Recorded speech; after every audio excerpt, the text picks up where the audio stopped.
아동 학대를 막기 위한 전담 경찰관이 신고를 받고 출동을 하더라도 출입을 거절당하는 경우가 30%를 넘는 것으로 나타났습니다.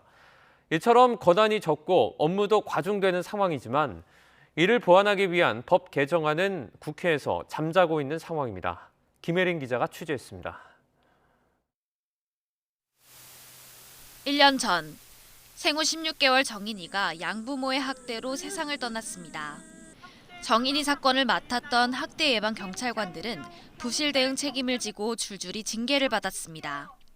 다른 지역 학대 예방 경찰관인 박수정 경위는 자기가 징계를 받은 듯 뼈아팠습니다.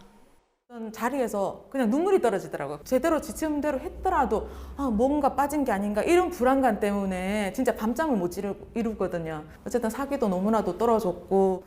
마음을 다잡고 현장에 나가지만 좌절할 때가 잦습니다.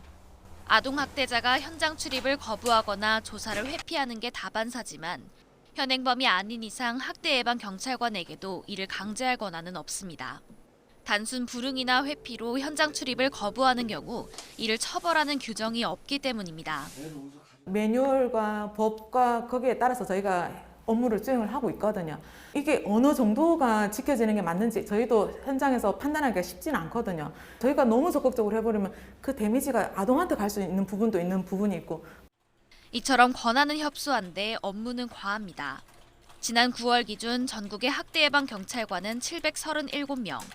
경찰서 한 곳에 2~3명 수준으로 한 명당 아동 10,000명을 담당합니다.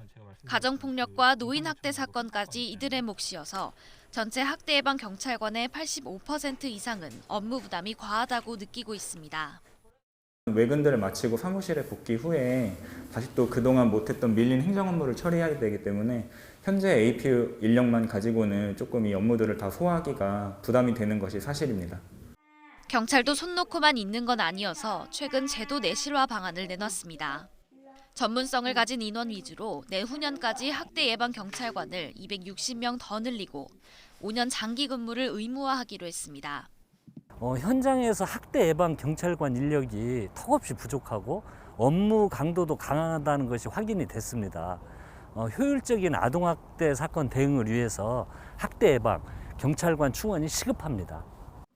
학대 예방 경찰관의 피해 아동 보호 활동에 대해선 민형사상 책임을 면제할 수 있도록 법으로 보장해야 한다는 목소리도 나옵니다. 이 같은 내용을 담은 아동학대처벌법 개정안도 지난 1월 국회에 발의됐지만 9개월째 계류 중입니다.